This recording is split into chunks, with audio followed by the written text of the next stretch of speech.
വിദഗ്ധമായി ഒപ്പിയെടുക്കുന്നുണ്ട്. ഇതൊരു മനോഹര കാഴ്ചയാണ്. നമ്മുടെ നാട്ടിലൊക്കെ മാങ്ങയും പേരക്കയും പറിക്കുന്നത് പോലെ പറമ്പിൽ കയറി ആപ്പിള്, ആപ്രിക്കോട്ട് ഇതെല്ലാം പറിച്ചുകൊണ്ടിരിക്കുകയാണ് ഈ യുവാവ്. ഇദ്ദേഹത്തിന് പണ്ടേ നാട്ടിൽ മാങ്ങയൊക്കെ പൊട്ടിച്ച് ഇത്തരം സ്വഭാവമുള്ളതിനാൽ ഇവിടെ ആ വൈവിധ്യം നന്നായി ഉപയോഗിക്കാൻ പറ്റുന്നുണ്ട്.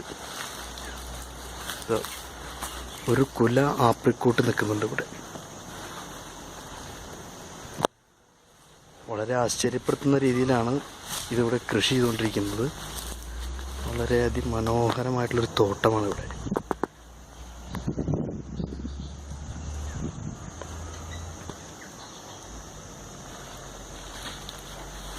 ക്യാമറമാൻ അനിൽ കുമരനെല്ലൂരിനൊപ്പം മസ്കറ്റിൽ നിന്ന് വന്ന ജസ്വിൻ.